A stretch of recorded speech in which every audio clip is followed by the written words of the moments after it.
Y me escuchan bien, ¿verdad? Perfecto. Excelente. Buenos días, muchísimas gracias por la invitación, muchísimas gracias a la oficina de Copérnicos en la persona de Jorge Cabrera por la amable invitación y por supuesto a las instituciones de Guatemala, Senacid, la Universidad del Valle, que convocan este evento. Es de suma importancia para OMM fomentar la relación entre la comunidad operacional que representamos y la comunidad de investigación. Es un vínculo fundamental que necesita seguir trabajándose en la región de Centroamérica. Y a continuación, yo quiero presentarles desde la OMM lo que son el estado actual del el Niño Oscilación del Sur y las perspectivas. Eh, es muy importante, dada como ustedes han visto en estos últimos meses, el tema se ha vuelto muy mediático y cuando las cosas se vuelven demasiado mediáticas comienza a surgir peligrosamente el peligro de la desinformación. Entonces es muy importante que las fuentes oficiales, que la ciencia robusta, seria, esté bien posicionada y por eso agradecemos este espacio. Esta es una imagen satelital del día de ayer. En la cual quisiera llamar un poco la atención a estas dos áreas. Por un lado, en el Pacífico, todas las regiones niño, que ustedes conocen, la delimitación de estas regiones niño que definen finalmente unos índices que son importantes para el monitoreo del niño. Um, y vemos, pues, especialmente que el Pacífico tropical ya ha salido de ese estado neutral que tenía en los meses pasados, precedido por un evento La Niña bastante débil quizá, que ahora tenemos ya condiciones de calentamiento en la superficie del mar. Vemos, por otro lado, cerca de Sudamérica, una presencia importante de calor, pero por otro lado también, y es algo muy importante entre las reflexiones, cuando hablamos del niño, no podemos solo enfocarnos en el Pacífico ecuatorial y no solo tenemos que, desde el punto de vista del pronóstico climático y de lo que le interesa a los tomadores de decisiones, no solo podemos enfocarnos en el niño es parte de la variabilidad climática, una parte muy importante, más aún cuando está activo, pero tenemos otros factores, como por ejemplo, toda esta ola de calor muy persistente que está comenzando a mitigarse, pero que estaba presente en la parte del Pacífico nororiental, acá. Y por otro lado, esta zona de interés en el Atlántico. No nos olvidemos del Atlántico. El Atlántico y el Pacífico interactúan para finalmente definir el clima regional y en donde, como podemos ver, el área de desarrollo principal para los huracanes, que es esta parte del Atlántico, está básicamente en condiciones neutrales, es decir, no hay calentamiento visible a la fecha, y eso es un factor muy importante. Cuando nosotros vemos estas regiones están traducidas finalmente en índices, vemos un cambio sustancial desde el mes de finales desde el mes de marzo y entre abril y mayo, en donde todos estos índices ya reportan un ascenso sostenido. En el caso de Niño 1+2, esto se ha venido viendo desde hace un poco más atrás, pero ya en el resto, es decir, Pacífico Central y Pacífico Occidental, ya este calentamiento, estos índices reflejan un calentamiento sostenido. Ahora es muy importante hablar más allá antes de los pronósticos, de las condiciones físicas que son fundamentales para el sistema climático. Y estas imágenes nos muestran acá, por un lado, la temperatura, la anomalía de la temperatura promedio en los 300 metros de profundidad. Esto es posible gracias a los sistemas de asimilación de datos que, por supuesto, con la tecnología satelital, pero también con la gran capacidad de observación del océano se han podido lograr. Estas imágenes eran imposibles en los 90, ahora las tenemos. Y miren ustedes, estos colores lo que muestran es que en la columna de agua, y a la derecha ustedes ven un corte transversal, este es el Atlántico, este es el Pacífico y este es el Índico. Vean ustedes la magnitud de las anomalías de temperatura en los primeros 300 metros, donde vemos claramente un desplazamiento de masas de agua cálida que ya se ha venido generando desde el Pacífico Occidental al Pacífico, al borde oriental del Pacífico. Y esto es fundamental porque básicamente es el combustible, es el contenido de calor que podría ser posible la evolución y sostenibilidad de un episodio cálido como el Niño. Y otro de los factores que son fundamentales es medir lo que es las anomalías de contenido de calor en la capa superficial en estos primeros metros. Y vean ustedes que desde enero el contenido de calor en la capa superficial del Pacífico tropical, pues también ha tenido un ascenso importante hasta la fecha. Pero nosotros, cuando hablamos del niño, no podemos, y ese es uno de los grandes errores que se está cometiendo con toda esta multiplicidad de influencers, meteorólogos y meteorólogas que han salido a hacer muchos pronunciamientos y que los medios están captando. Cuando hablamos nosotros del niño y hablar de un niño establecido, tenemos que hablar del océano y de la atmósfera, no solo del océano. Entonces, por un lado vemos imágenes del océano que acabo de compartir, pero eso no es suficiente para explicar el futuro desarrollo del niño. Ni siquiera es suficiente para explicar en este momento si el niño ya está en desarrollo. Tenemos nosotros que ver la parte atmosférica. Y en la parte atmosférica hay varios parámetros, pero yo he querido, por temas de tiempo, centrarme en estos dos que muestro acá, que no son, tengo que reconocerlo, que no son imágenes amigables. Es muy difícil explicarlos, pero en todo caso, este es un diagrama que nos muestra. Esto es toda la sección del Pacífico. Acá está el continente americano, acá está el borde occidental del Pacífico, y vemos en el tiempo cómo ha ido evolucionando las anomalías de vientos zonales en un cierto nivel de la atmósfera. Y entonces lo que vemos en rojo son lo que se llaman los pulsos de vientos del oeste, que se comenzaron a generar a partir de marzo, con mucha actividad, y estos pulsos generan algo que se denomina onda Kelvin, que es un mecanismo de propagación de contenido calórico a lo largo del Pacífico. Como resultado de estas perturbaciones del viento, nosotros tuvimos un desplazamiento de ondas Kelvin que fueron las responsables de transportar y siguen transportando este contenido de calor que hoy por hoy está llegando al Pacífico Central y al Pacífico Oriental.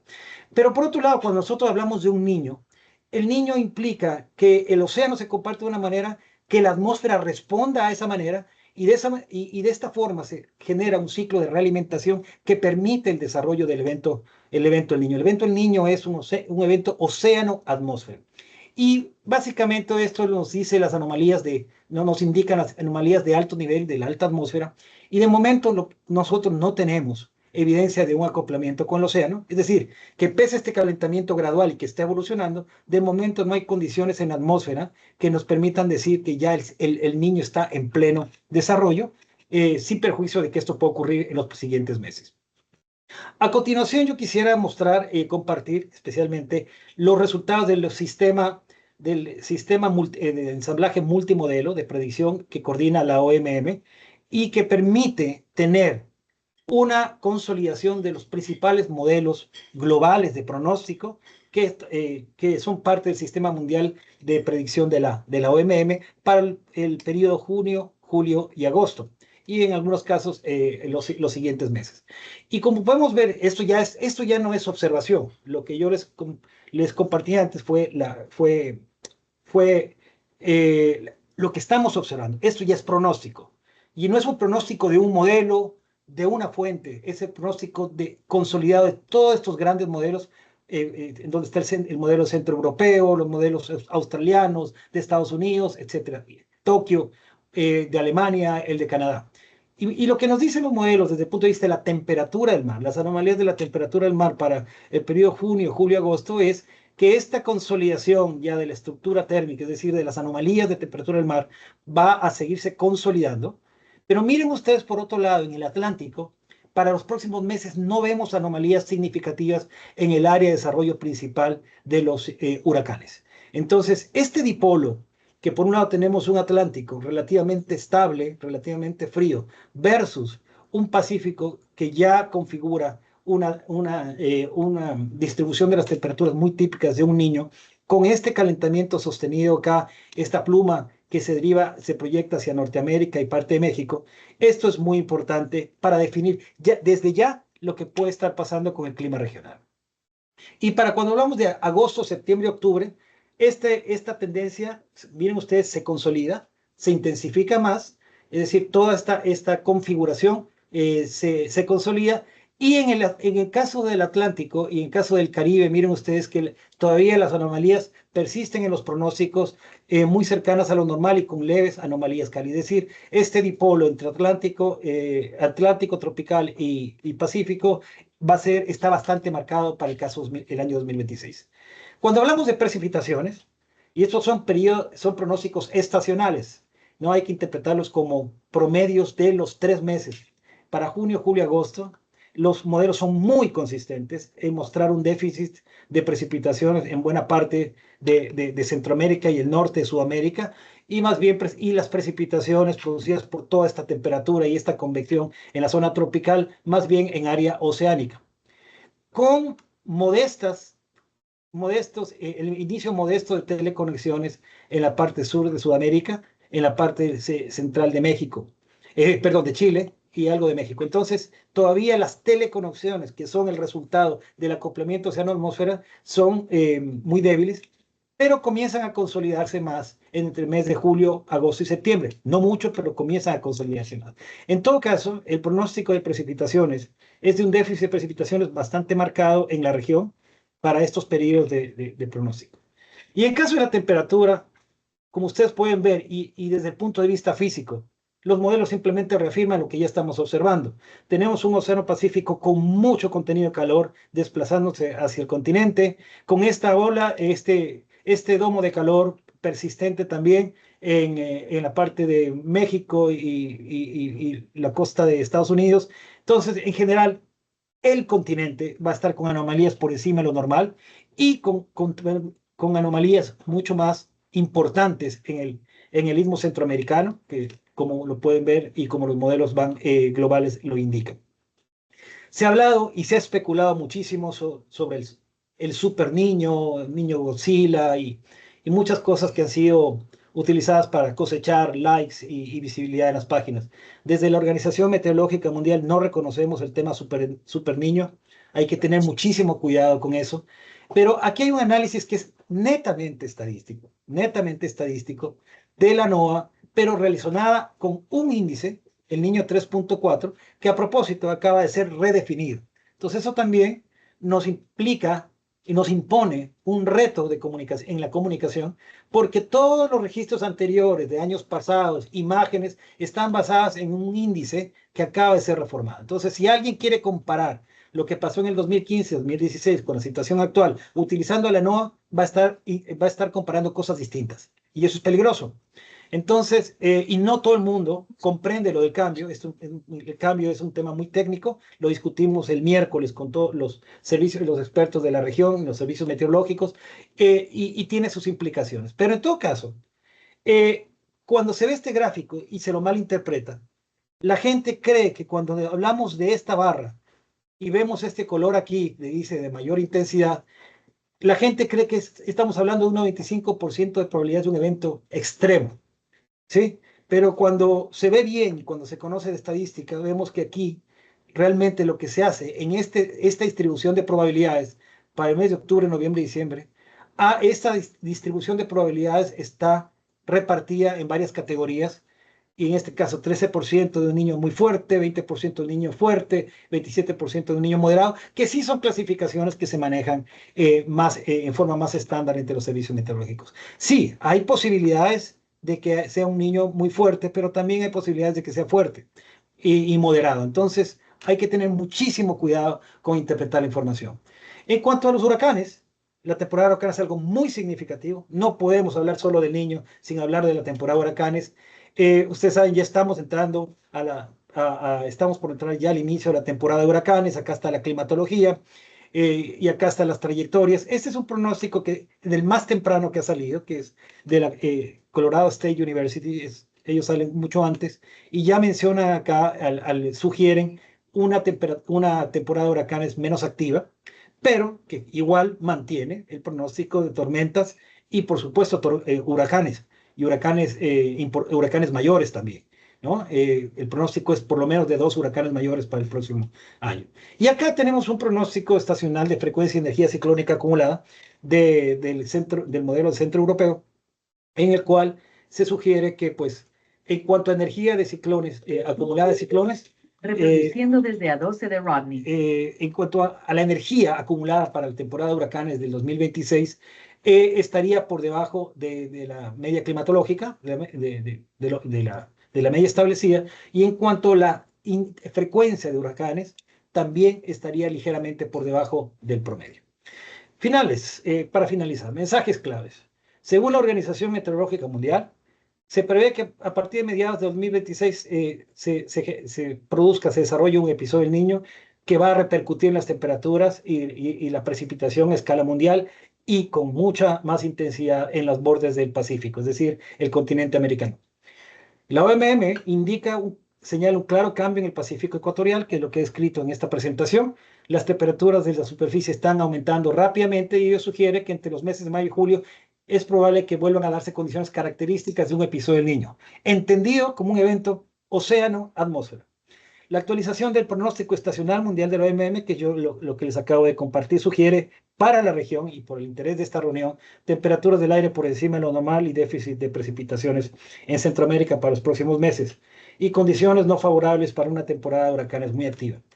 Desconocemos y descalificamos esta calificación de super el Niño que se ha venido usando en varios medios no oficiales.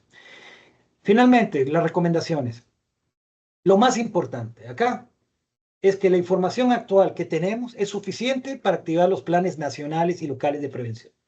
No hay que esperar ninguna definición más para activar los planes nacionales y comenzar a planificar la prevención para todos los eventos que conocemos son asociados con el evento del niño a nivel nacional y local. No podemos seguir esperando más discusiones para tomar acción.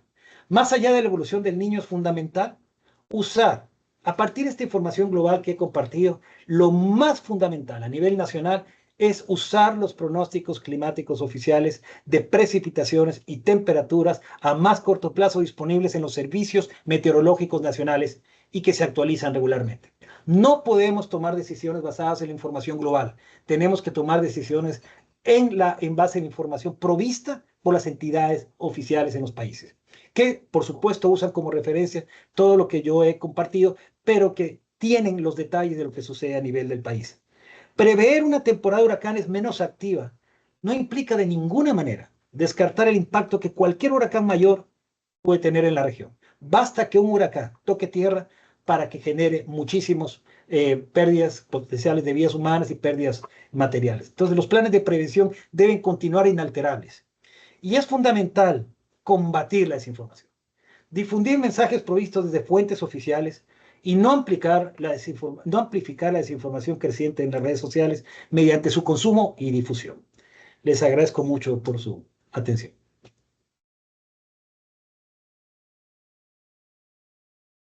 Gracias, Rodney, por una presentación tan interesante, con un mensaje muy claro que hay que referenciar la información y las decisiones que se toman en la parte científica, tecnológica, que soportan bien las situaciones. Y eso no quiere decir no tener cuidado con estas situaciones y prepararse para una situación compleja, pero tener la noción real de lo que está sucediendo, ¿verdad? Muy, muy buena presentación. Gracias. Vamos a dar espacio ahora a nuestro siguiente expositor, Maximiliano Campos, secretario ejecutivo del Comité Regional de Recursos Hidráulicos, parte del Sistema de Integración Centroamericana, SICA. Por favor, Maximiliano. Bueno, muchas gracias, Gabriel. Un saludo para todos ustedes.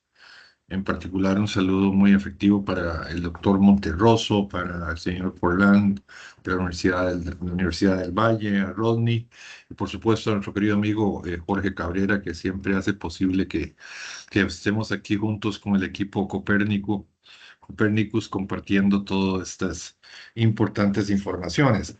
Bueno, ahora que Rodney nos ha dado esta excelente charla magistral, vamos a ir bajando desde lo global hasta un poco más lo regional. Y aquí quiero destacar que la información que estoy usando básicamente es información del Foro del Clima de América Central, que es una iniciativa del Comité Regional de Recursos Hidráulicos, que es la institución la agencia especializada del Sistema de la Integración Centroamericana, creada desde los años 60 de la mano de la OMM y la CEPAL, básicamente para todo lo que es el monitoreo y observación sistemática de la atmósfera en Centroamérica y a partir de eso su información generó muchas obras de infraestructura y muchos trabajos que compartimos con muchas universidades allá en Guatemala, incluyendo con la Universidad del Valle. Entonces, destaco eso, de que este foro del clima se realiza desde el año 2000, más o menos en la época que se llamó la época post-Mitch, la época de transformación de Centroamérica, luego de los eventos del huracán Mitch. Y es un foro que se realiza cada 3 meses, virtual o presencialmente. Desde el año 2000 a la fecha hemos hecho 80 foros del clima y más recientemente foros hidrológicos, donde a partir de la información del foro del clima también establecemos las condiciones de los principales embalses de Centroamérica a través de un foro de expertos en hidrología. Destaco la participación del INSIBUME por parte de Guatemala, que es parte de este equipo del Foro del Clima de América Central y República Dominicana, incluyendo a Belice también en esto. Entonces, lo que vamos a compartir un poco es información de este, de este equipo, ¿no? Inicialmente me gustaría recordar que el fenómeno del Niño es algo que ha existido siempre y que sus impactos en nuestra región pues los hemos sentido en más o menos eh, con mayor o menor efecto, dependiendo de donde nos encontramos, ¿no? O sea, nos podemos remontar con información bibliográfica desde los años 1900, pero creo que podemos ir muchísimo más allá, desde la época de Colón y los mayas, etcétera. Y ahí hay pues algunas características especiales sumamente importantes y básicamente algo que vamos a ver al final hacia la conclusión es que siempre estamos o en lo que llamaríamos como un spell, ¿verdad? Una onda de menor disponibilidad hídrica, particularmente en el Pacífico o en otra donde tenemos mayor cantidad de agua. Uno es asociado con el Niño y otro es asociado con la niña. En el caso de Centroamérica es importante destacar que cada vez que tenemos un fenómeno del Niño sí tenemos una reducción importante de la precipitación a lo largo de la vertiente del Pacífico y bueno, y los que viven cerca del corredor seco pues son fieles testigos de esta situación, pero no todas las sequías las sequías en Centroamérica se deben al Niño. Por ejemplo, la sequía del 2001 fue sequía que se debió a otras condiciones particulares que no vamos a explorar aquí, pero una de las cosas más importantes de destacar es que todos estos fenómenos del clima extremo, como Rodney nos ha recordado, producen una cantidad de pérdidas y daños y por eso Centroamérica está rankeado como una de las regiones más vulnerables del mundo en cuanto al efecto de los eventos extremos y por eso nuestras participaciones en todos los foros que tengan que ver con aspectos relacionados con el clima extremo y sus impactos es muy, muy, pero muy importante que tengamos siempre esta ciencia robusta, bien afilada y lista para alimentar a nuestros negociadores, embajadores, etcétera, negociadores internacionales en los foros de discusión, porque para cada país es fundamental, pues también llevar la voz de lo que ocurre aquí en Centroamérica. Esto es un gráfico que nos muestra, este es un gráfico derivado de una estadística de CEPAL, tal vez la más robusta que tenemos para toda esta región, donde indica básicamente que siempre hemos estado, ¿verdad? Con grandes impactos de miles de millones de dólares en nuestras economías y aquí pues no identifico la cantidad de pérdidas de vidas, pero también son muy, muy grandes, ¿no? En el caso de Guatemala, pues Guatemala no escapa. Aquí únicamente puse algunos de los niños como partiendo del 97-98, pero por lo que ustedes han visto, antes que eso habían cualquier cantidad de afectación por el fenómeno del Niño. Y ahora que Rodney hacía la mención, la cual me uno a ella y quisiera estresarla, que esto es ciencia robusta, ¿verdad? Esto no se puede basar en suposiciones y corazonadas. Eh, y esos nombres que se le ponen en las redes sociales, que el niño Godzilla, y bueno, todas estas cosas, ¿no?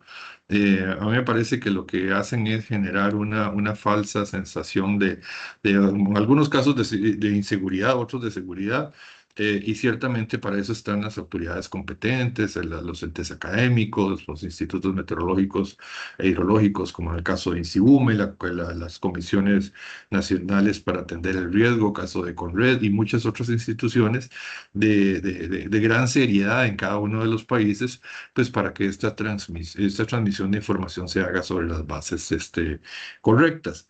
Vean ustedes que ya hablando de nombres, el niño del 82 y 83, que afectó también muchísimo a Centroamérica, a ese niño se le llamó la madre de todos los niños. Ese era el nombre que se le daba en la prensa en aquella época. Los que somos más viejillos nos acordamos de eso. Y ciertamente fue un niño pues, que impactó muchísimo. Pues igual el niño del 97 y 98 que vamos a ver por aquí más adelante algunos de esos datos. Todas estas son informaciones referenciadas, ¿verdad? Esto es ciencia seria, esto parte de lo que son los impactos como los que parten desde la globalidad, como lo ha mencionado Rodney, hacia los aspectos locales. Y bueno, y estos son algunos de los que se han venido produciendo sistemáticamente y documentando en Guatemala. Pero no solamente los impactos tienen que ver solo con la agricultura o tienen que ver solamente con la salud o algunas de estas cosas, pero también los grandes negocios en Centroamérica son afectados por los impactos del fenómeno del niño. Y uno de los países que más sufre esto es Panamá, con los impactos que se producen en el canal de Panamá. Y aquí hay algunas consideraciones de niños anteriores donde hemos visto enormes pérdidas, ¿verdad? Para Panamá, creo que es más o menos el 3% del PIB, lo que significa la entrada de divisas por el tema del canal. Y bueno, cualquier variación en la cantidad de agua disponible para que los barcos puedan pasar, pues es ciertamente importantísima, ¿verdad? Entonces, vean ustedes que cualquier efecto sobre el canal de Panamá ya deja de ser un efecto o un impacto local o un impacto centroamericano, es un impacto planetario porque todos los commodities que pasan por el canal de Panamá se ven afectados en su precio final, que al final afecta, no importa si usted está en Filipinas, Nueva York o en algún otro lado del mundo, si pasó por el canal de Panamá ya tiene el impuesto al niño que está sufriéndose en Panamá, ¿verdad? Entonces, desde ese punto de vista, es importante destacar que el niño no solamente tiene impacto sobre nuestra sociedad, sobre nuestras poblaciones más vulnerables, sino también sobre los grandes negocios que a la vez repercuten nuevamente sobre nuestras poblaciones. Este es un gráfico que me regaló mi querido amigo Carlos Vargas, que fuera gerente de la parte ambiental de la Autoridad del Canal de Panamá ya a finales y principios del 2010 por ahí. Es un gráfico donde muestra claramente el nivel crítico sobre el cual ya no se puede operar el canal, y en el año 98 aquí se puede ver cómo hubo algunos meses donde el canal ya no podía operar porque los barcos no podían pasar, porque si este era el nivel normal y este era los niveles mínimos, pues vean ustedes que hubo meses que no se podría cumplir estos requisitos. Esto como ejemplo de las consideraciones.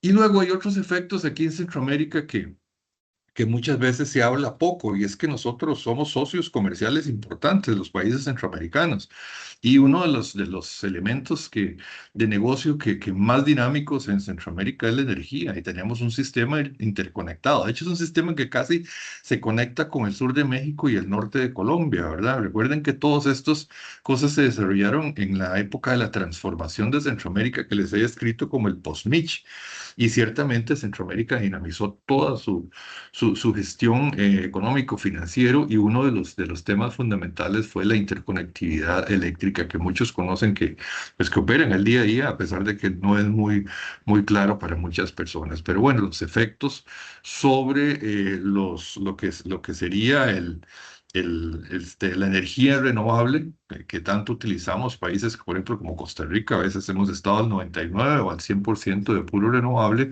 pero ciertamente la parte hidro, igual que Guatemala, sufrimos muchísimo. Y entonces lo importante acá es inmediatamente el sistema interconectado, el Sistema Nacional de Energía, tiene que estar tomando y desarrollando sus planes de contingencia para enfrentar los fenómenos del niño, para que no nos pase lo que nos ha pasado en años anteriores. Y sobre esto hay amplia cantidad, estas son algunas anotaciones nada más, pero hay muchísima bibliografía, y ustedes que son académicos pues lo saben bien. Les hablaba del Foro del Clima, destacaban que el Foro del Clima es una actividad que puede ser presencial o puede ser virtual, dependiendo de los recursos que cuente el SICA para desarrollarlos, pero nunca hemos fallado desde el año 2000 a la fecha, con 80 foros de este tipo y 31 hidrológicos, y ciertamente en este foro, que es para este periodo de mayo, junio y julio, los meteorólogos han establecido algunos parámetros importantes que vamos a destacar y que vamos a poner aquí para que se vean bien, ¿verdad? Primer término, algo que que se ha discutido es que los acumulados de precipitación para este trimestre están un poco por debajo de los valores normales críticos. Como Rodney nos ha dicho, realmente la evolución fuerte se va a dar después de julio, en la segunda mitad de la estación lluviosa del Pacífico Centroamericano, que es cuando más se va a ver afectado la parte de precipitación. Este, Esto lo estamos monitoreando de manera continua. La perspectiva del clima, como les he dicho, se desarrolla cada 3 meses, pero hemos intensificado y los servicios meteorológicos en el marco del Sistema de Integración Centroamericana y de la OMM, vamos a empezar a trabajar con las valoraciones mensuales también, que básicamente países como Guatemala ya las desarrollan a modo normal, no porque haya fenómeno del niño, ya Guatemala lo viene haciendo hace tiempo, igual que Panamá, Costa Rica y El Salvador. O sea, los países lo vienen haciendo, solo que vamos a sistematizarlo regionalmente porque hay negocios como por ejemplo la interconectividad, negocios agrícolas como el banano, la piña, etcétera, que son negocios regionales, que no necesariamente son nacionales y que necesitan tener la visión regional, y por eso es que desarrollamos estas cosas, ¿verdad? Ya Ronnie les mencionó con mucho tino el tema de la temporada ciclónica, que bajo estas condiciones pues es un poco inferior a la que la climatología promedio, pero bien destacó Rodney, y yo insisto sobre lo que él dijo.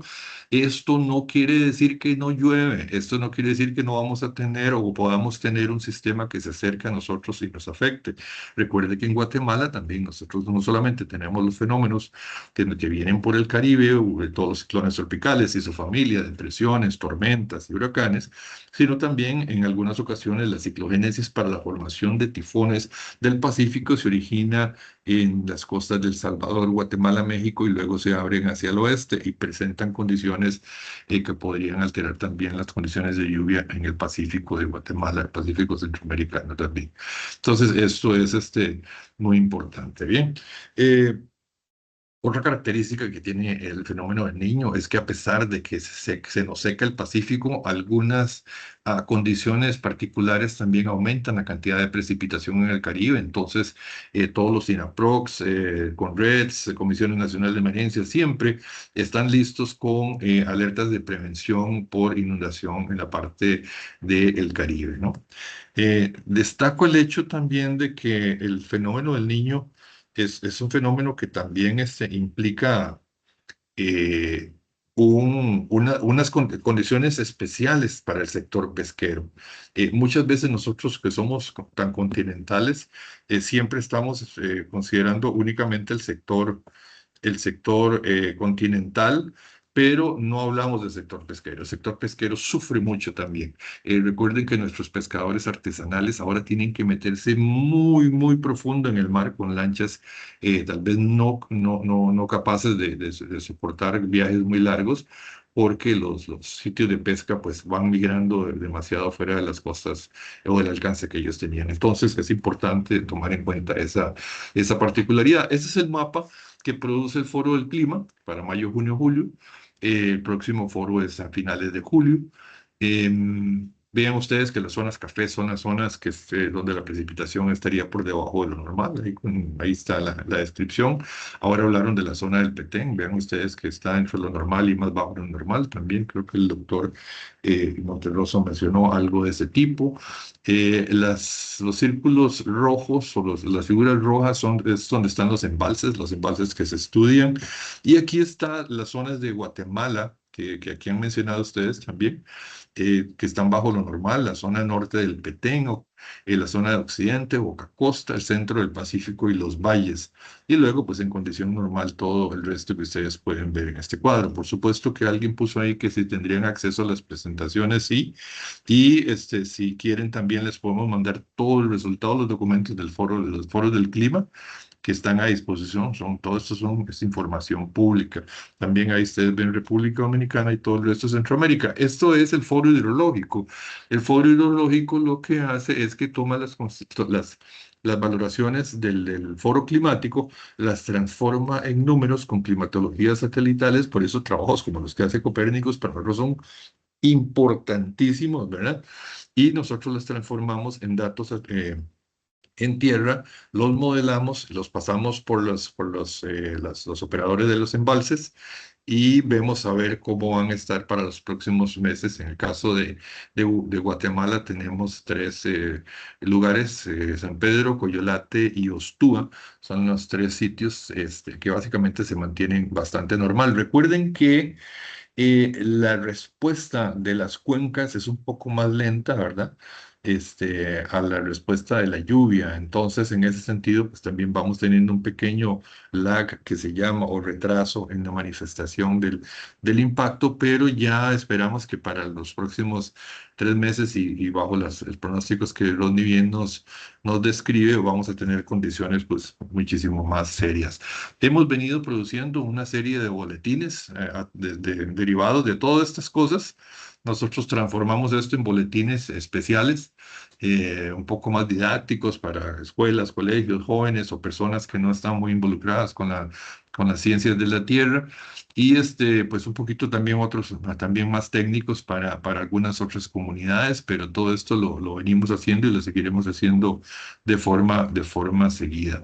Toda esta información está en un portal de conocimiento que se llama Centroclima, desde donde nosotros monitoreamos en vivo. Estas son todas, esto, por ejemplo, son las estaciones que tenemos en El Salvador. Ahí tenemos la lluvia, la temperatura, el viento, su dirección, la presión atmosférica, los niveles de los ríos, el tiempo presente, las fotos satélite, los radares, todo, y los servicios meteorológicos de Centroamérica, todos están interconectados con este sistema que se llama el Centro Virtual del Tiempo Atmosférico Severo. Ahí están los radares, etcétera.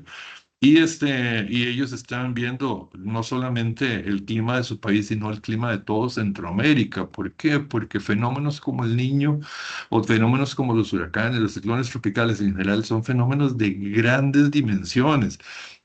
Entonces, nada gano yo con tener solamente los datos de Ciudad Guatemala, ¿verdad? O algunas estaciones allá en Madre Vieja o en el Petén. Yo necesito ver toda la región. Entonces, estos sistemas que son básicamente de uso de la parte científica, pues están ahí. Y bueno, esto es para decirles que básicamente vean la dimensión de fenómenos como este del Niño, ese calentamiento y los tamaños que tenemos nosotros en nuestros países, que a veces ni aparecemos. En el caso de Costa Rica, ¿verdad? Que es chiquititito. Pero bueno, entonces yo me gustaría terminar con esta idea, que Centroamérica es una región que vive entre dos extremos, entre un extremo relativamente seco y un extremo relativamente húmedo. Y esto de la climatología es básicamente el ejercicio que hacemos para ponerlo en el anexo de las tesis de grado de ingeniería, de meteorología, de hidrología, etcétera, ¿no? Y para lo cual tenemos que estar bien preparados. Destaco el hecho del impacto en el sector pesquero, el tema de los incendios forestales, no solamente en bosques, sino en territorios agropecuarios. Y eso es algo que no se dice mucho.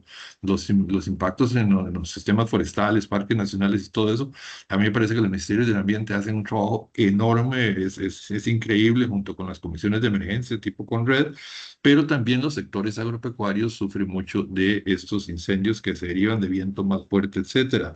Y finalmente, bueno, destacar el tema de la temporada de huracanes menos activo y que continuaremos trabajando en esto. El último mensaje es que estamos preparando con la OMM y la Asociación Mundial del Agua para Centroamérica un proyecto grande. Ya iniciamos con Guatemala, Costa Rica y ahora estamos iniciando el proyecto con Guatemala, Honduras y El Salvador. Es un proyecto del Fondo de Adaptación grande que nos va a permitir un centro especializado en sequías e inundaciones, pero es un centro virtual. Hoy todo lo hacemos virtual. Hoy ya no tenemos que tener un edificio con grandes computadoras, ¿no? Todo es un trabajo muy virtual donde esperamos tener muchas universidades asociadas para hacer investigación en esos temas y pues se los adelanto, pues que esto va a estar conectado al portal Centro Clima y va a ser acceso para especialistas, estudiantes y trabajos de investigación que tanto necesitamos.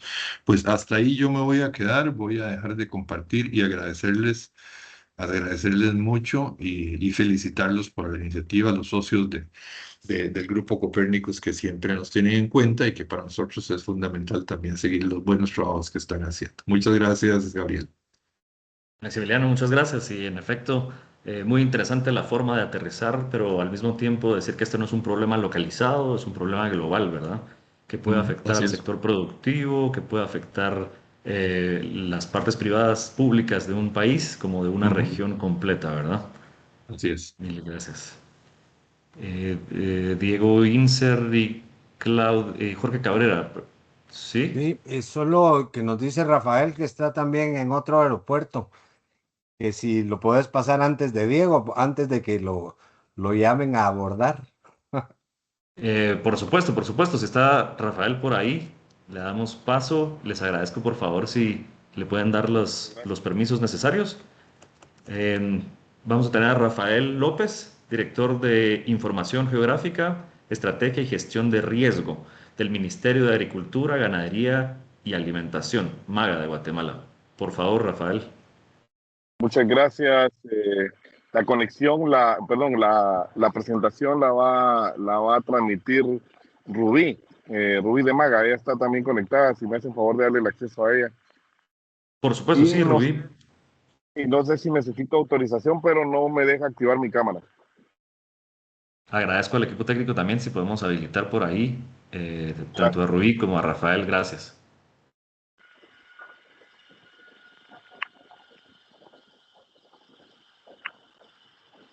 Perfecto. ¿Se puede ver la presentación compartida? Solo les agradecería la cámara de Rafael López. Sí, gracias.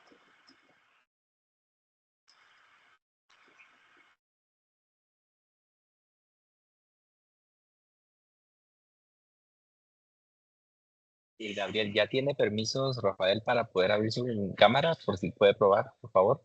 Perfecto, gracias. Gracias, estoy probando, pero no.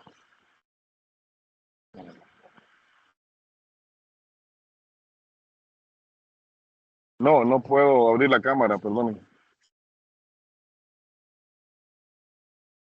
Ok, mientras probamos esto en el camino, tal vez podemos empezar con una pequeña introducción y vamos Ok, procediendo. Mil muchas gracias. gracias, muy amable. Mucho gusto, buenos días, gusto de saludarle. Rafael López, soy el director de Información Geográfica, Estratégica y Gestión de Riesgos del Ministerio de Agricultura. Quiero presentarles a continuación. Podemos empezar a proyectar, Rubí, por favor. Pongamos la pantalla, la imagen en grande, por favor, Rubí. Gracias. Quiero presentarles a ustedes que nosotros como Ministerio de Agricultura de Guatemala hemos desarrollado información agroclimática para el país y aparte de eso, nosotros nos dedicamos también a hacer información geográfica. ¿Podemos darle un clic, por favor, Rubí? Tenemos información geográfica que hemos desarrollado desde el año 99 en adelante. Tenemos la cobertura vegetal, que es el Inventario Nacional de Cultivos, que lo hemos estado desarrollando desde el año 2000 y hicimos una arqueología que llevamos nuestra base de datos al año 72. En suelos, recordemos que Guatemala tiene información desde el año 1959 y ahora nos hemos incursionado desde el 2006 a estudiar los suelos con la clasificación taxonómica americana y ahora estamos haciendo el mapa de fertilidad de suelos también para el país. Eso es lo que estamos haciendo. Y por último, tenemos el Centro de Información Estratégica Agropecuaria, que precisamente, digamos que aunque la dirección tiene ya la edad desde el año 99 para acá, en el año 2020, con lo que nos ocurrió con ETA y OTA, el gobierno de Estados Unidos nos regaló el Centro de Información Estratégica Agropecuaria, que fue un brazo tecnológico que nos permitió tener más acceso a tecnología y a más información. Podemos continuar con la siguiente, por favor. Les quiero mostrar las herramientas agroclimáticas que nosotros estamos utilizando en Guatemala. Veamos, por favor, la siguiente imagen. Gracias. Acá podemos observar cómo es que las imágenes satelitales nos han sido útiles para identificar focos de calor y áreas afectadas por incendios forestales y agropecuarios. En el análisis nosotros descargamos las imágenes seguido del procesamiento y validación para diferenciar incendios reales de falsos positivos y esto nos permite a nosotros determinar las pérdidas. Recordemos que es importante hablar de pérdidas, pero también es importante saber qué tenemos. Y como país nosotros llevamos el Inventario Nacional de Cultivos y para esto nos es de mucha utilidad. Entonces, posteriormente elaboramos mapas y reportes que nos permiten comunicar de forma clara zonas afectadas y la magnitud del evento. Hemos tenido áreas como se presenta acá en el volcán de Agua, que fue el que sufrió en el 2024 prácticamente la afectación del incendio, en la cual habían zonas en las cuales no podíamos subir. Después tuvimos que hacer un reconocimiento de campo pero las imágenes satelitales jugaron un papel importante para nosotros para poder hacer esa identificación de los lugares y sumarlo a la base de datos que ya teníamos disponible de nuestro haber para poder presentar esta herramienta de información precisa para la población. Continuemos, por favor, en otro ejemplo que les puedo mostrar. En el año 2020, siguiente imagen, por favor.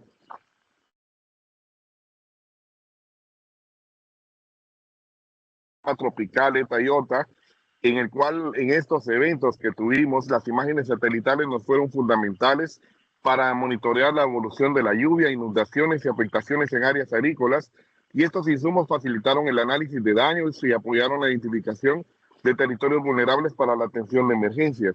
Como pueden ver ustedes en la imagen izquierda, nosotros hemos utilizado las imágenes para ver el antes y el después. Y esto nos ha permitido dar herramientas a las brigadas de verificación de daños para poder observar qué es lo que había antes y después. Ya en los territorios, si ustedes ven el mapa de la derecha, tenemos el mapa de índice de vegetación de diferencia normalizada, NDVI, de la cuenca del río Motagua de noviembre de 2020, donde nos permite generar con el sistema de información geográfica sumado a la imagen satelital un análisis interesante que nos permite ver modelos que nos muestran inundaciones para detectar zonas vulnerables a la inundación. Entonces, en este caso nos ha sido de mucha utilidad, digamos, la herramienta del satélite, más lo que nosotros hacemos en campo, más nuestras bases de datos. Sigamos. Pueden observar ustedes en la siguiente imagen, siempre hablando del sistema Eta Iota, el otro mapa que muestra el mapa índice de vegetación del río Motagua, son unos ejemplos de las aplicaciones que nos permitieron hacer análisis complementarios durante las emergencias asociadas a ese fenómeno. Usamos Sentinel-1, que fue útil para detectar inundaciones aún con presencia de nubosidad, mientras que Sentinel-2 permitió observar cambios en la cobertura terrestre y afectaciones en cultivos de vegetación. Esto lo sumamos a las bases de datos y a las verificaciones de campo. Así es de que esto nos dio un informe robusto que permitía evidenciar prácticamente la zona afectada. Sigamos, por favor. Hemos estado hablando de la importancia de los cultivos en los países. Guatemala hemos producido nuestro mapa de cobertura vegetal con la metodología Corin Land Cover. Nosotros hemos ido a campo y recientemente nuestra última edición 2025 utiliza de lleno las imágenes satelitales de Copérnicus, las cuales usamos como referencia para poder ver cómo observamos desde el satélite versus lo que observamos en el campo, digamos físicamente, y también todo eso lo convertimos y procesamos convirtiéndolos en mapas con sistemas de información geográfica. 119 categorías tenemos en el país y acá pueden ver en esta imagen lo que he explicado, la imagen de una fotografía real de lo que ven nuestros ojos, pero también en lo que vemos a través de un satélite, y todo eso lo convertimos en un mapa. Y esto ha sido de mucha utilidad y ha sido validado. Recientemente tuvimos una validación de 4,000 personas en todo el país, circulamos el mapa, lo cual fue muy favorable, muy aceptable, nos dio consistencia, pero también circulamos, digamos, la utilidad de la herramienta, el tener imágenes satelitales en lo que hacemos. Sigamos, por favor. En este análisis que he mencionado, en la cobertura vegetal, siguiente imagen, por favor, hemos tenido la generación de cartografía a escala 1/50,000 y apoyamos eso con imágenes satelitales de alta resolución y análisis de SIG. Estos productos han permitido contar con información más detallada, planificación agrícola y monitoreo ambiental. En las dinámicas, se observan los mapitas de Guatemala en pequeño abajo, hemos tenido dinámicas de cambios. Entonces hemos tenido todas las temporadas desde el año 72 hasta la versión 2025, lo cual es información pública que se distribuye a todo el país. Así de que nos ha sido de mucho uso la imagen satelital. Continuamos, por favor. En la siguiente imagen ustedes observan cómo el sistema ASIS utiliza imágenes satelitales actualizadas cada 10 días para el estrés hídrico en los cultivos. A través del análisis de la vegetación y condiciones climáticas, se identifican áreas con posible afectación por sequía agrícola, fortaleciendo la vigilancia y los sistemas de alerta temprana. Y esto es lo que hemos utilizado de la plataforma de FAO, que nos hemos, digamos, capacitado al respecto y hemos generado información que es de mucha utilidad para medir el estrés agrícola que se evidencia y nos ha sido de mucha utilidad el poder mostrarlo en nuestros informes y mostrarlo en los boletines que divulga el ministerio.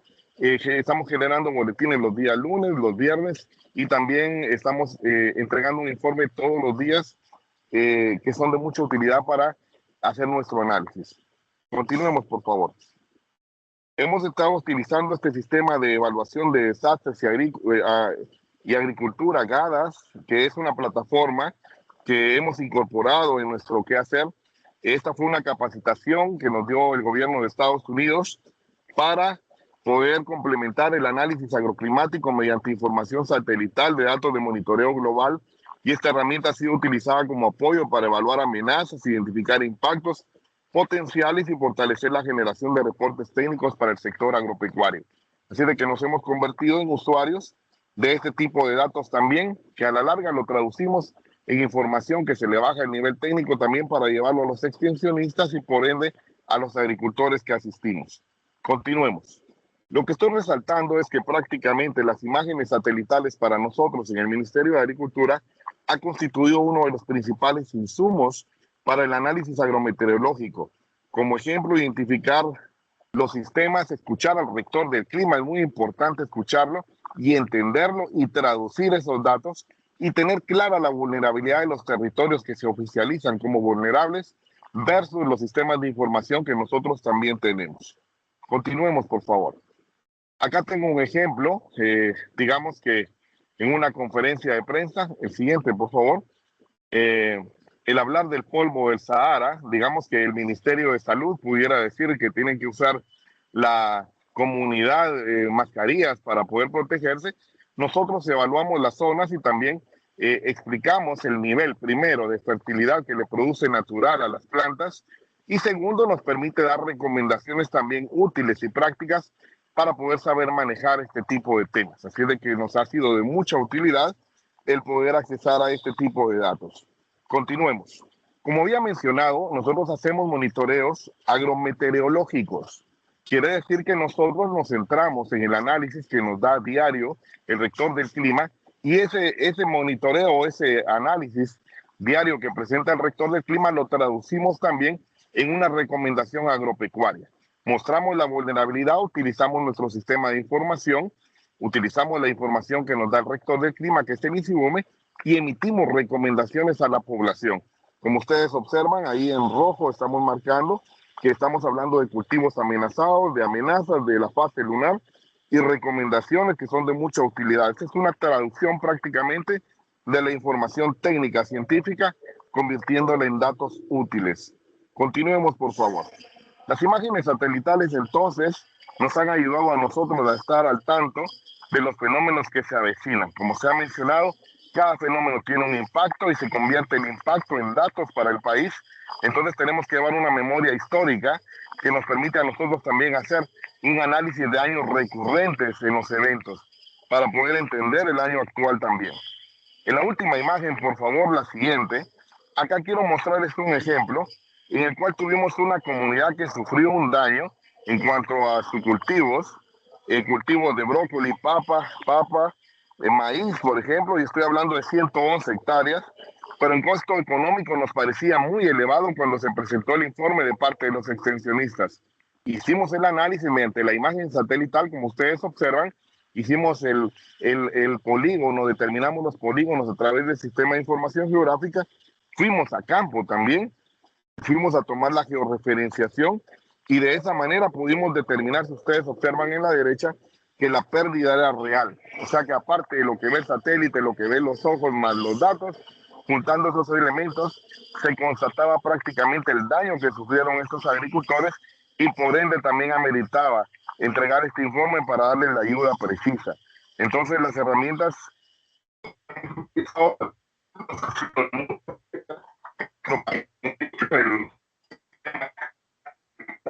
de cultivos, los suelos, el sistema de información geográfico y también el tema de la parte del Centro de Información Estratégica Agropecuaria, pues juntando las piezas nos ha servido de mucha utilidad. Agradezco mucho el espacio a ustedes. Con esto finalizamos la presentación. Gracias por el espacio. Muy buen día. Rafael, muchas gracias por el esfuerzo desde las condiciones complicadas de un aeropuerto y del equipo también que estuvieron ahí con la presentación. Muy interesante percibir cuál es la realidad nacional, ¿verdad? Donde se puede ver toda la parte agro, incluyendo las percepciones que pueden suceder. Se ve como el uso de datos satelitales de varias fuentes, incluyendo Copérnicus, pueden dar más información al respecto y puede crecer justamente la decisión basada en datos en este caso, ¿verdad? Muchas gracias. Vamos a pasar a la última presentación de este día, de este evento, donde tenemos una dupla de investigadores de la Universidad del Valle de Guatemala, con Paris Rivera desde el Centro de Estudios Ambientales y Biodiversidad, con una óptica un poco más climática e hidrológica. Y luego tenemos a Diego Inser del Centro de Estudios en Informática Aplicada, como especialista en sistemas de información geográfica y sensores remotos. Por favor, Paris. Gracias, buenos días. Voy a proceder a compartir.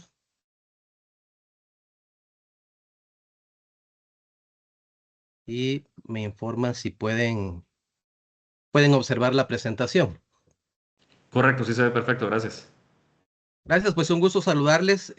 Mi nombre es Paris, como ya se mencionó, estoy trabajando para la Universidad del Valle en el Centro de Estudios Ambientales. Entonces, la idea es mostrarles a ustedes los posibles efectos o esta panorámica de Guatemala ante este posible fenómeno. La presentación pues va a hablar un poquito sobre el fenómeno del Niño y a la relación con Guatemala, con el clima de Guatemala. Vamos a ver también la parte del estado actual del Pacífico, lo voy a pasar bastante rápido porque ya se habló de eso. También sobre los pronósticos IRI del Centro de Predicción Climática de la NOAA, INSIBUME, que complementa la información que ya se dio. Un estudio que estamos realizando actualmente que complementa esta información, las transiciones de eventos niña a eventos niño, y una línea de tiempo de los posibles efectos para Guatemala.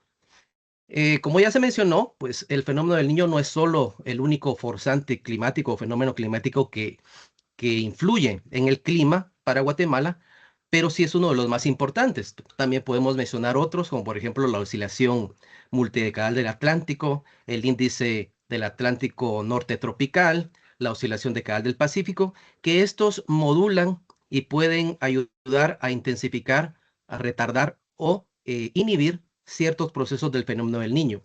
A su vez, también tenemos algunos forzantes intraestacionales, como la oscilación Madden-Julia, que su variabilidad es intraestacional de casi 2-3 meses, y esta puede modular los eventos de precipitación que se presenten cuando esté el fenómeno del Niño. Por lo tanto, no solo hay que ver el fenómeno del Niño, sino que otras teleconexiones, como ya se mencionó por parte del doctor Martínez. Esto también ya se mencionó, tenemos un calentamiento en la región del Océano Pacífico, se ha mantenido constante, 5 meses consecutivos de aumento de temperatura, y actualmente esta región pues ya está más cálida de lo normal. Esto también ya se platicó. A su vez, también los pronósticos de que ocurra un fenómeno del Niño hablan sobre probabilidades de 88 o más o menos de que se presente el fenómeno del Niño entre junio y octubre. También información nacional informa que si esto se da, 18 de 22 departamentos podrían tener sequía en Guatemala. Y en la temporada de lluvias, alrededor de 300 milímetros menos podrían precipitarse o dejar de precipitarse en el corredor seco o en la zona semiárida de Guatemala. Esto según información que nos ha compartido INSIBUME. La parte de transiciones, esto que les quiero platicar, que viene bien con este estudio que estamos realizando. Evaluamos estas transiciones de eventos niña, donde en el Pacífico hay inhibición de esas formaciones de nubes y precipitación, se favorece en la parte del Atlántico, pero ahora entramos a esta fase, donde va a haber más convección en la parte del Pacífico y una inhibición en el Atlántico. Este sería justamente el fenómeno del Niño. Por eso se está hablando ahora de la temporada ciclónica, que la parte del Pacífico puede ser más activa y la parte del Atlántico puede ser menos activa. ¿Cómo se comportan estas transiciones? Pues bien, este estudio que estamos realizando, pues, y concuerda con mucha literatura, el océano se calienta más rápido de lo que se enfría. Es decir, las transiciones de frío a cálido son más rápidas que de cálido a frío. La transición de niña a niño es de 1.6 meses más rápida que la otra. Por lo tanto, estos efectos llegan más rápido para Guatemala. Los season phase o las transiciones censo se concentran, esta que estamos hablando del niño, en abril a junio, pero los de la niña se concentran en julio a septiembre. Y este patrón se está como que manifestando en este año.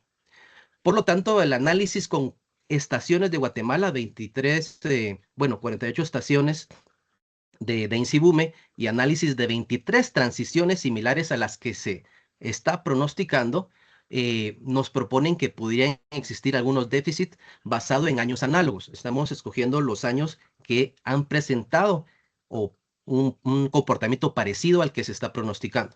Y la recuperación es mucho más tardada, 5 o más meses después. Aquí vemos una gráfica que trata de explicar eso. La parte central representa la transición de esas fases. La parte horizontal representa los meses de retardo, los lags que ya se mencionaban por el doctor Campos. La respuesta de la precipitación en Guatemala, esto es en promedio nacional. Vean ustedes, los colores cálidos representan las transiciones de frío, que son las transiciones de niña a niño, como lo que estamos presentando.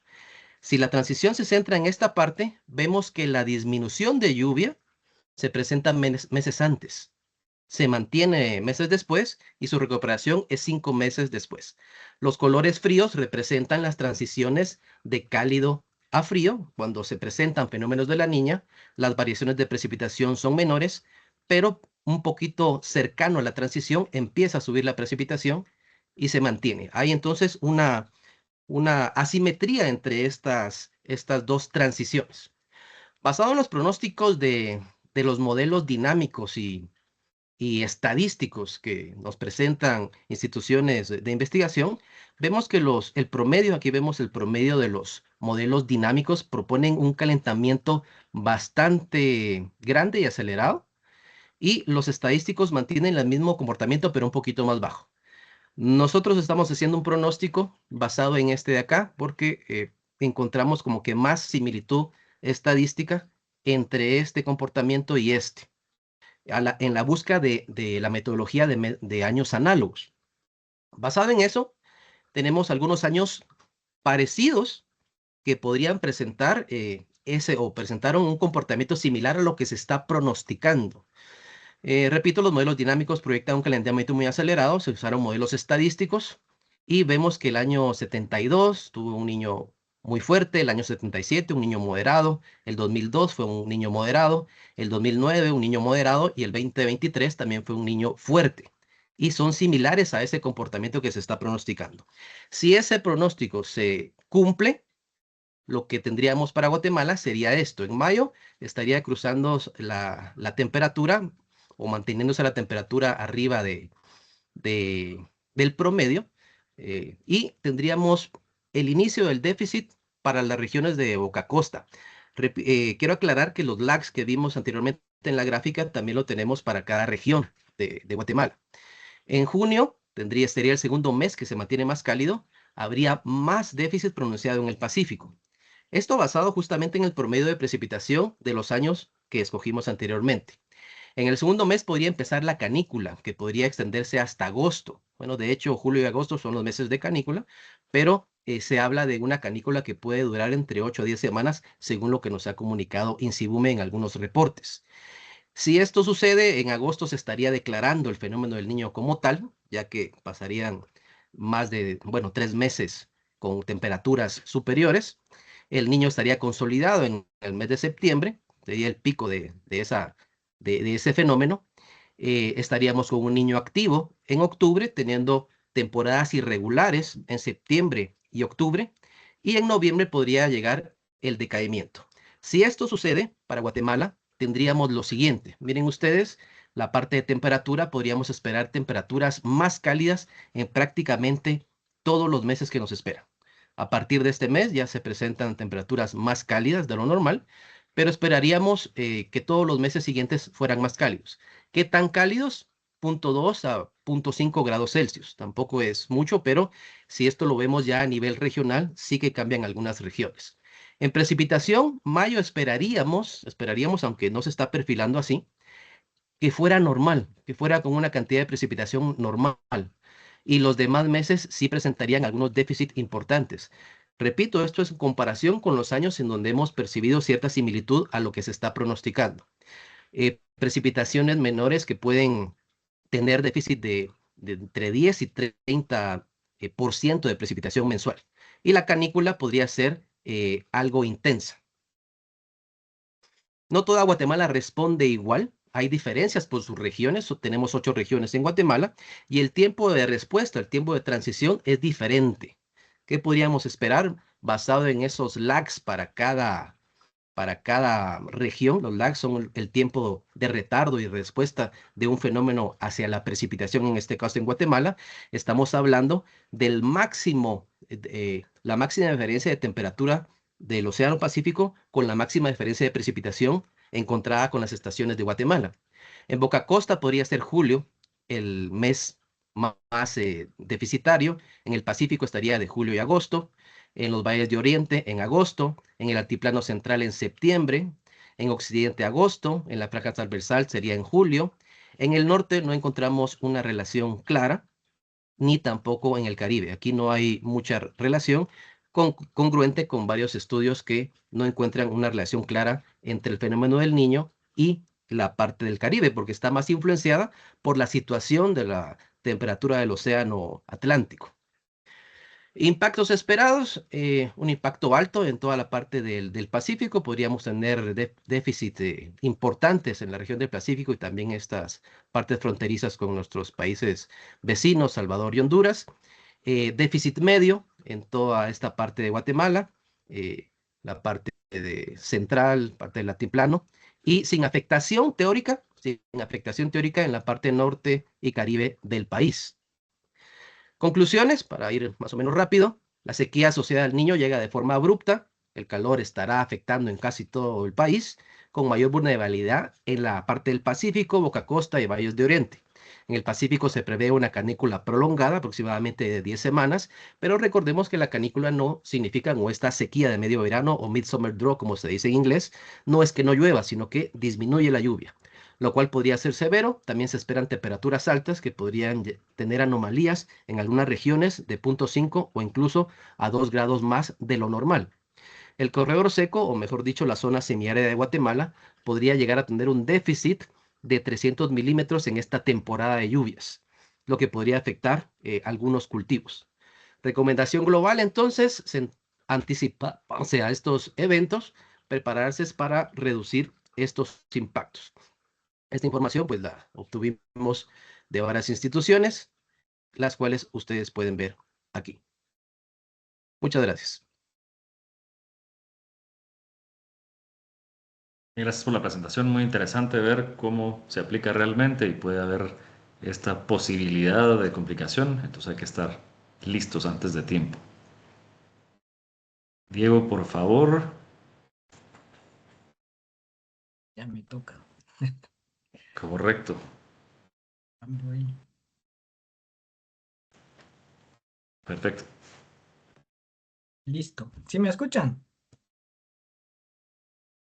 Perfecto, se escucha perfecto.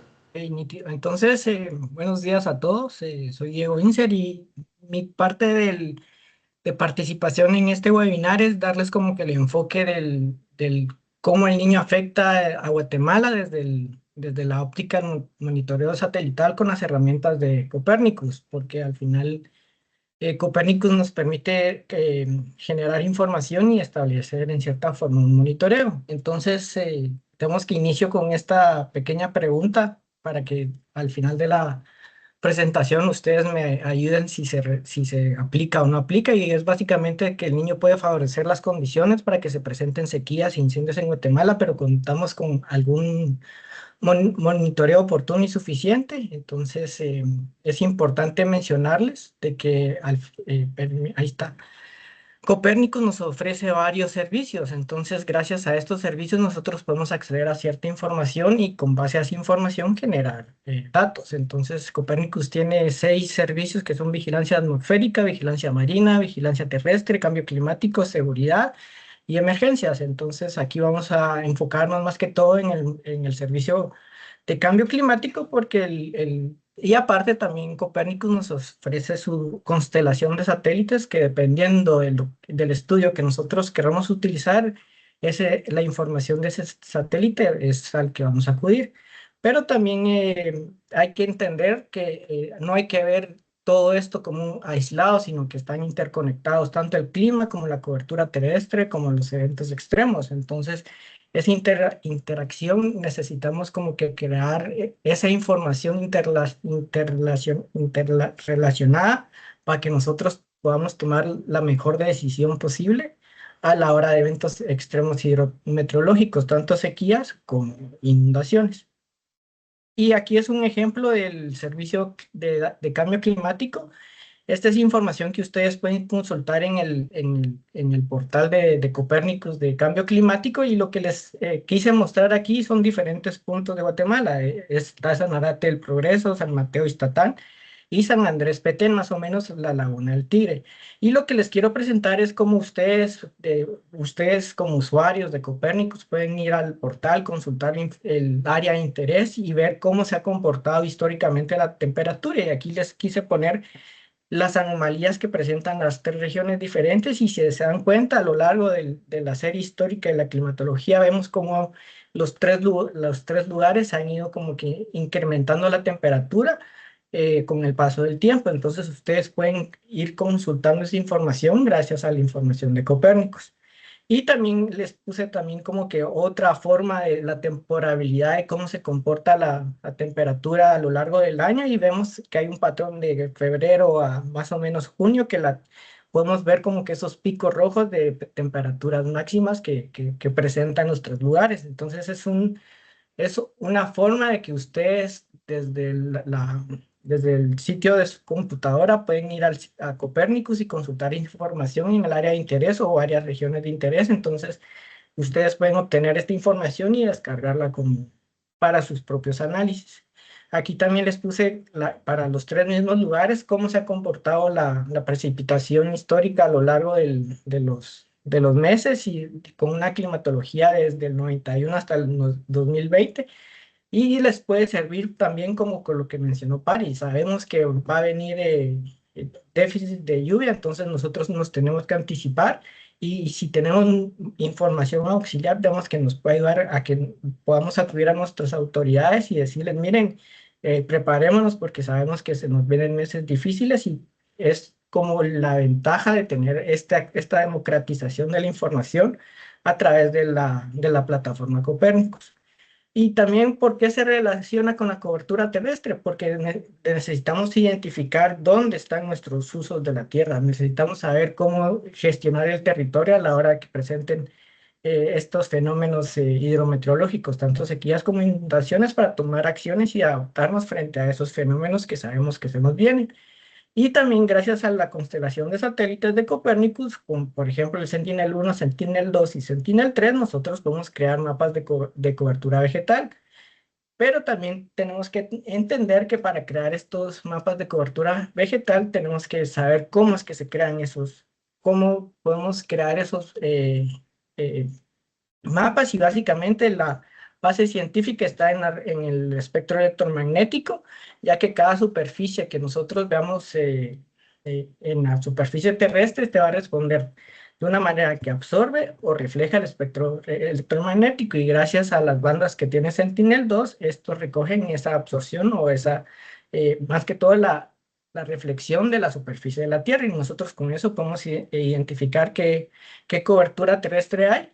Pero también nosotros podemos crear índices de vegetación, que los índices de vegetación nos pueden servir para ver cómo está respondiendo la vegetación ante eventos de altas temperaturas y cómo puede afectar a lo largo del tiempo. Y entonces nosotros crear una línea base y con base a cada vez que pasa el satélite podemos ir como que midiendo ese índice de vegetación que estamos monitoreando. Y aquí les pongo el ejemplo de cómo a nivel global se han utilizado las imágenes de Sentinel-2 para crear mapas de cobertura vegetal anuales. Entonces nosotros sabemos dónde están los bosques, sabemos dónde están los pastos, sabemos dónde están los territorios agrícolas y los asentamientos. Entonces nosotros podemos ya ubicar nuestra zona con mayor vulnerabilidad, tanto para sequías como inundaciones. Y déjenme ver, aquí está. Y esta es una imagen que les quise poner de que es un índice de vegetación que se llama EVI2 y es tanto en Petén como en Escuintla. Y aquí podemos ver que la gráfica verde, ustedes ven como el índice cuando tiene sus picos de productividad, por así decirlo, la temperatura es baja, pero si ustedes ven la línea roja, que son cuando aumenta, el índice de vegetación baja. Entonces es una forma de nosotros de monitorear a través de sensores remotos estos cambios en el comportamiento vegetal. Y también hay otros índices como el NDVI, que es muy bueno para ver la estacionalidad de los sistemas agrícolas.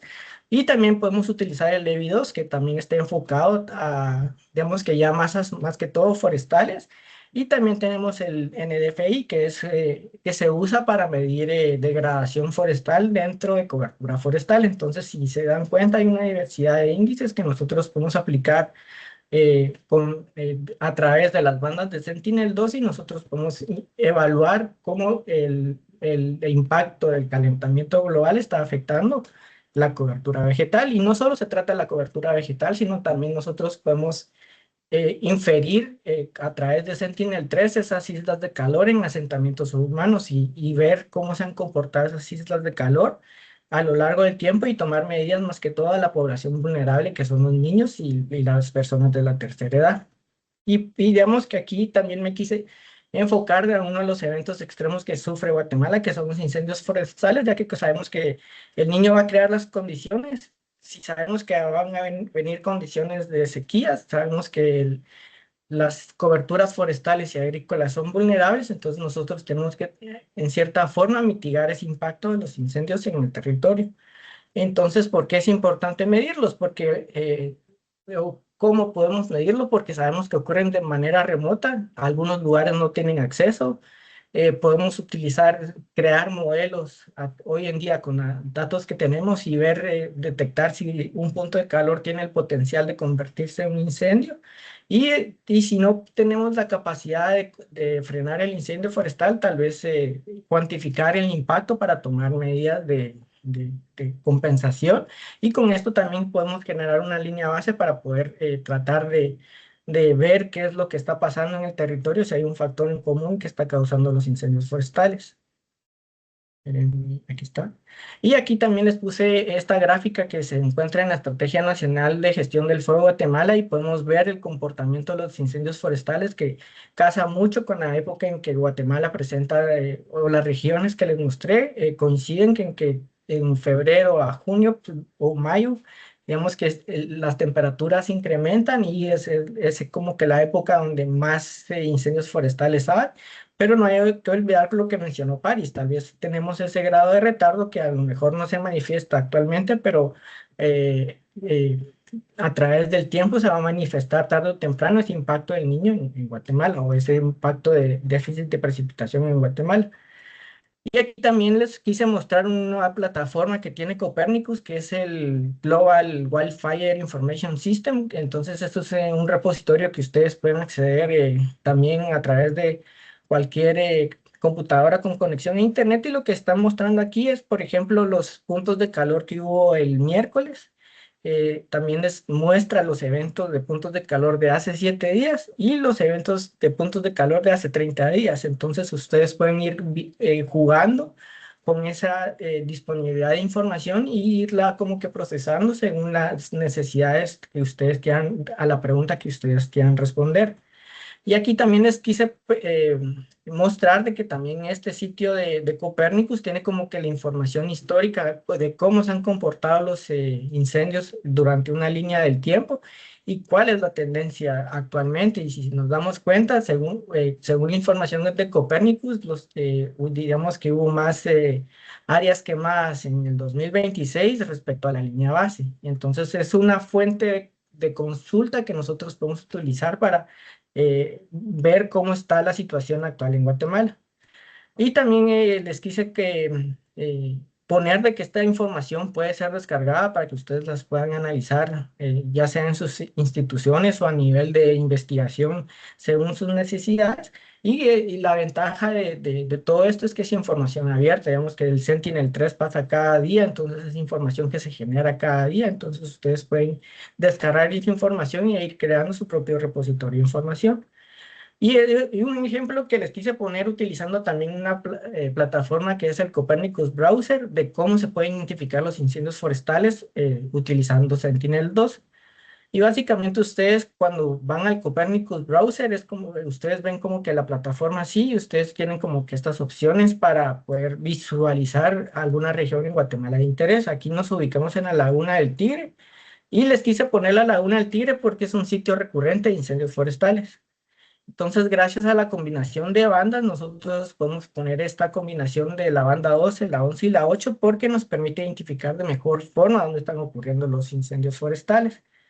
Y aquí les quise poner la combinación en color natural y si se dan cuenta hay una región en particular de que se ve como que un humo como un humo, no sabemos realmente qué es, pero si se dan cuenta aquí aparece el humo.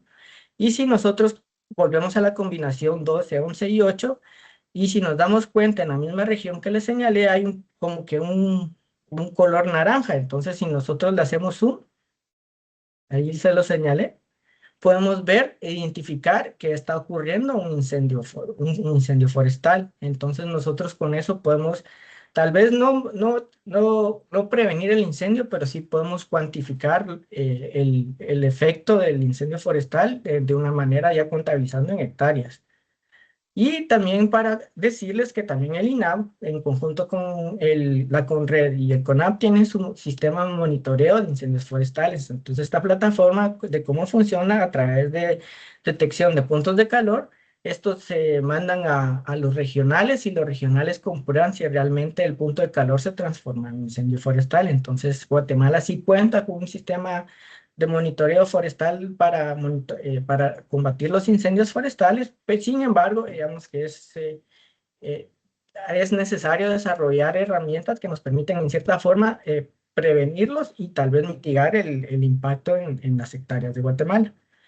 Y al final, si respondimos la pregunta, sí, pero también necesitamos fortalecer e integrar la información lo mejor posible para que podamos tomar decisiones en el territorio. Entonces, si se dan cuenta, a través de Copernicus podemos generar mucha información, entonces esto nos presenta retos y oportunidades. Entonces, obviamente la información de Copernicus no va a sustituir lo que se está haciendo en cuanto al monitoreo de la cobertura forestal y de los incendios forestales. Es una herramienta adicional para que los especialistas y tomadores de decisiones tengan más elementos para crear instrumentos que permitan disminuir la cantidad de incendios forestales, porque no vamos a llegar a una cero tasa de incendios forestales, sino que el reto es tratar de disminuir esa área quemada. Y tal vez hoy en día, gracias al poder de la nube y procesamientos y gracias a la ciencia de los datos y ciencias de la computación, tenemos que podemos procesar gran cantidad de información para poder generar herramientas que nos permitan mitigar este impacto de los incendios forestales en Guatemala, tanto incendios forestales como agrícolas. Y al final, como mensaje, tal vez los sensores remotos nunca van a sustituir lo que se hace en campo. Entonces, hay que verlos como una herramienta que nos van a permitir generar más información robusta y sobre todo que se puedan tomar decisiones basadas en evidencia. Y muchas gracias por su tiempo y creo que esto es todo. No, les dejo los sitios tanto del Copernicus Browser, del Climate Data Store, de donde ustedes pueden consultar la información climatológica generada a través del servicio de cambio climático de Copernicus y el Global Wildfire Information System, donde podemos nosotros consultar el dashboard, el perfil de Guatemala y las estadísticas históricas de Guatemala. Entonces, es información abierta, es democratización de la información para que usuarios que no son expertos en sistemas de información geográficos, en ceros remotos, tengan acceso a esa información. Entonces, yo los invito a que los exploren y que le saquen el jugo lo mejor posible y que puedan incidir en su día a día. Y ahora sí, muchas gracias por su atención. Ay, por cierto, algunas imágenes fueron creadas con inteligencia artificial. Gracias, Diego. Muy bien usado el sistema de inteligencia artificial. En efecto, muy interesante la forma en la que los datos se recolectan, están a disposición. Hay que usarlos, pero también los datos duros y puros no dan nada si no hay un procesamiento después, ¿verdad? Entonces, hay que jugar con todos estos recursos que están presentes. Les voy a pedir a los presentadores que, gracias, ya están todos por aquí, activen sus cámaras. Voy a solicitar colaboración por parte de Estuardo, si podemos leer unas preguntas que pusieron en el chat. Tal vez vamos a dar unos pocos minutos para esta discusión y concluir este evento que ha estado muy interesante. Sí, claro que sí, con mucho gusto. Pues por acá tenemos una pregunta de Rubén Toledo que dice, ¿qué efectos tendrá el fenómeno del Niño sobre la temperatura del bulbo húmedo, especialmente en las áreas costeras del Pacífico? Abrimos un poco el micrófono a quien pueda responder la pregunta o darnos Sí. un poco de corriente. Yo por aquí ya respondí a esa pregunta vía chat, pero lo puedo mencionar aquí también. En este caso, la temperatura del bulbo húmedo va a aumentar. Esto significa que el ambiente, la sensación térmica en esa región va a ser mayor. Lo que vamos a estar sudando ahí no nos va a refrescar. Esas serían las implicaciones más importantes. Sí, tal vez aquí agregarle a lo que bien dice Paris es nosotros lo relacionamos mucho con la sensación térmica, pero la medición del bulbo húmedo también da una condición muy precisa para medir los golpes de calor. Entonces, es una temperatura estandarizada que los servicios meteorológicos mantienen en récord. Creo que la información existe. Creo que se le ha dado poco interés. Por eso a mí me llamó mucho la atención esta pregunta y lo que menciona París es muy interesante. Está más cerca de nosotros que la misma temperatura que a veces compartimos como estándares en todas las conferencias que damos, ¿no? Es una buena pregunta y creo que sería interesante pasársela por lo menos nosotros, a los servicios meteorológicos, para que tomen en cuenta que la gente también es parte de estos intensificaciones de temperatura en general. Muchas gracias por la pregunta, más bien. Ok. También por acá tenemos la consulta de Edwin Pérez que dice, para el norte no hay claridad porque no hay datos o los datos no reflejan la claridad que se necesita. Eso se refiere, creo que a la información que proporcioné yo. No es porque no existan datos, sino porque esas regiones están más influenciadas por otros forzantes y fenómenos climáticos. El Pacífico, recuérdense, el fenómeno del Niño se concentra en el Pacífico. Lo que tenemos más cerca de ellos serán las costas del Pacífico y lo que tenemos en el Atlántico ya tiene otro tipo de influencias o distintas. Por eso es la razón, porque no hay la misma influencia para todos los lugares en Guatemala.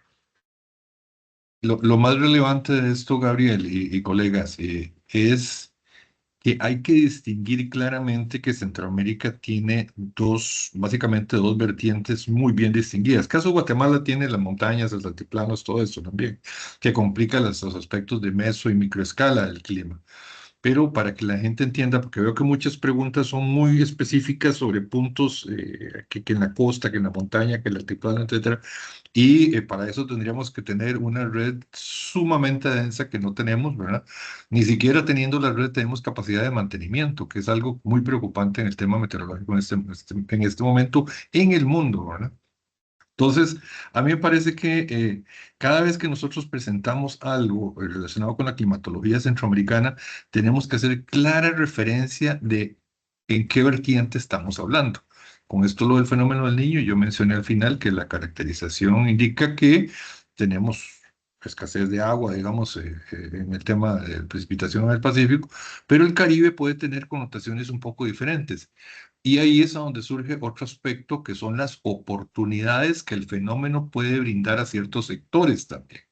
Por ejemplo, si vamos a tener menos nubosidad a lo largo del Pacífico y tenemos muchas plantas solares o energía solar, ¿verdad? Emplazamientos de energía solar, posiblemente tengamos mayor disponibilidad para explotar eso. O si vamos a tener más viento, que es lo que Rodney nos explicaba, con el contraste térmico Caribe-Pacífico, ¿verdad? El alicio se intensifica, tenemos más días con más viento, entonces podemos tener más eólico. Podemos extender la temporada turística porque va a llover menos en el Pacífico, que es donde tenemos muchos de nuestros hoteles costeros. Entonces, ojo, ahí hay un montón de oportunidades que podrían, con mucha información fina, que es que me encantó, que presentó París con Diego, son startups que están comenzando a llegar a nuevos sitios y que se convierten en oportunidades hasta de transformación económica para muchas áreas y sectores del país. Me parece que también hay que ver las oportunidades. Bueno, Rodney, le por damos el favor, espacio a sí. Rodney. Ajá. Muchísimas gracias. Realmente quisiera expresar nuestra felicitación a los organizadores de este evento porque el intercambio de información ha sido muy bueno y simplemente pone en evidencia la riqueza de información, la capacidad técnica que existe dentro del país para procesar la información existente, conectarla. Y en este sentido, la actividad desde el punto de vista académico es muy buena. Ha congregado un gran número de personas y ha permitido el conocer muchas cosas que están pasando positivamente en Guatemala. Mi llamado es a que, dado lo que se viene, abrir esto a un foro en el cual estén los tomadores de decisiones. Pasar de la discusión académica a la Sí. operativa, que finalmente es la que necesitamos en la última milla. La calidad de la discusión, lo que se está haciendo, lo reconocemos. Para mí es una gran oportunidad para actualizar el estado de lo que está pasando en Guatemala en diferentes ámbitos, el aprovechamiento de la actividad, mejor dicho, de la información satelital, las herramientas, pero necesitamos ponerles ya en un contexto de toma de decisiones e invitar a todos los actores. Entonces, apreciaríamos mucho que en una próxima, queremos ser parte de una nueva actividad de OMM con ustedes, donde esté presente el INSIBUME, pero también las actividades, las autoridades que van a tener que tomar decisión ya, porque como usted bien dice, y ahí hay una convergencia de todo, el hecho de que el niño esté por activarse, etcétera, no implica que lo que está sucediendo ya le afecta primero a Centroamérica y Guatemala no es de excepción. Es decir, quien siente primero apenas esta transición, y es muy bueno el análisis de Parison, este tipo de análisis es el que necesitamos nosotros para ponerle investigación a los pronunciamientos, a las opiniones, a los análisis de intercambios. Esta transición la siente primero Centroamérica y Guatemala. Entonces, imagínense a un tomador de decisiones que esté esperando que la NOAA declare el niño intensificado, establecido, etcétera, etcétera, cuando las cosas ya están pasando y van a afectar al país. Entonces, esta combinación de lo global versus lo que están haciendo en lo local, es necesario conectarla con quienes toman las decisiones para salvar vías, para prevenir y prepararse mejor, no solo en la parte de atención a los eventos, sino también a los, como mencionó Max, a todos los sectores implicados, porque finalmente aquí el tema económico es fundamental. Entonces, desde OMM nos gustaría muchísimo proponerles tener una nueva jornada de estas, pero con actores ampliados, que pueda estar los organismos de respuesta, los organismos sectoriales y por sobre todo el INSIBUME, que ha sido mencionado varias veces como la entidad rectora, pero no está aquí en este foro.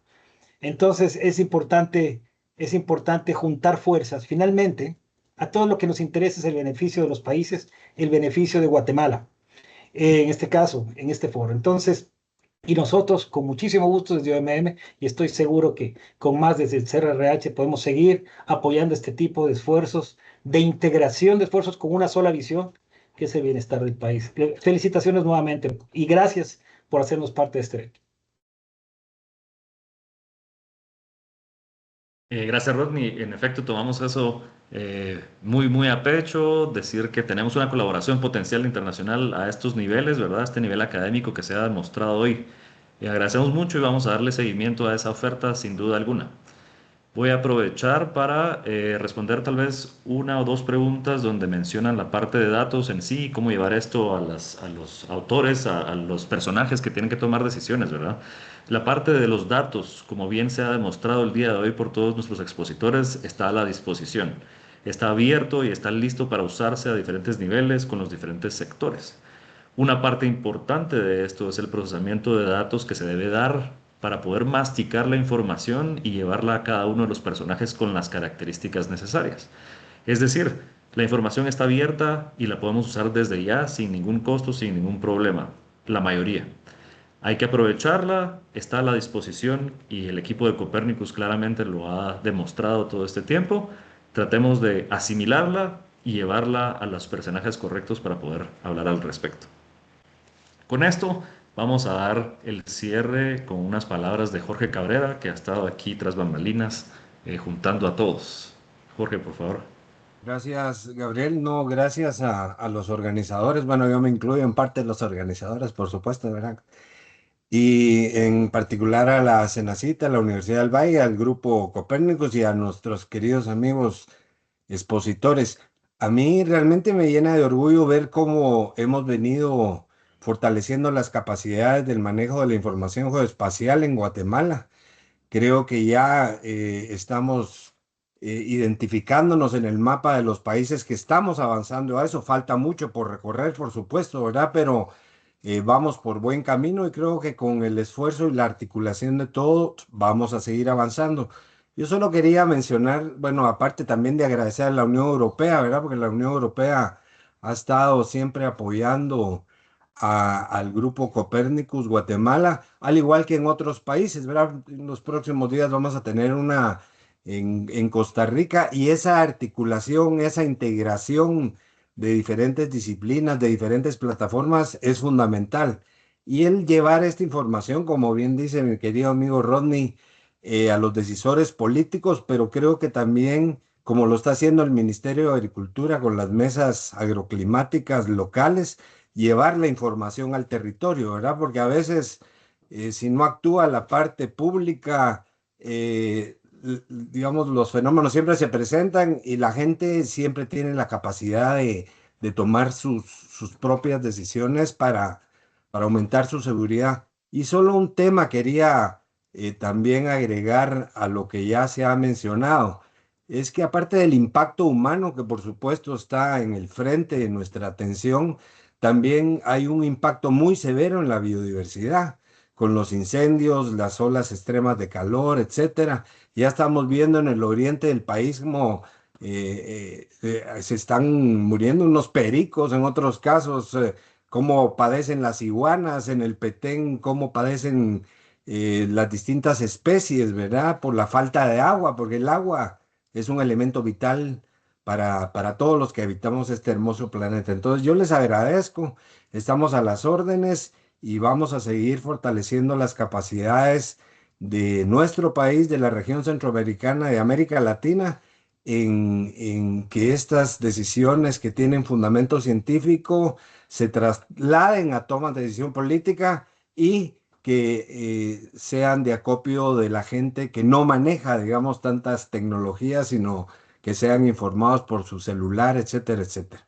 Muchas gracias, Gabriel, y te devuelvo la palabra. Gracias a todos. Gracias, Jorge. En efecto, se logró algo muy interesante. Nos falta mucho por hacer, pero tenemos mucha intención de hacerlo. Y esto es gracias a, como mencionabas, a la Unión Europea, Punta de Lanza, Cenacit, con el equipo, con Wendy, con Estuardo, que nos han estado apoyando tras bambalinas hoy y siempre, a Red Clara, que es importante para que esta combinación entre EUSO y Guatemala suceda, al equipo de la Universidad del Valle de Guatemala también, muy agradecidos, pero no dejar de mencionar que el comité organizador de la Academia Copérnicos Guatemala solo es una parte superficial de esto, ¿verdad?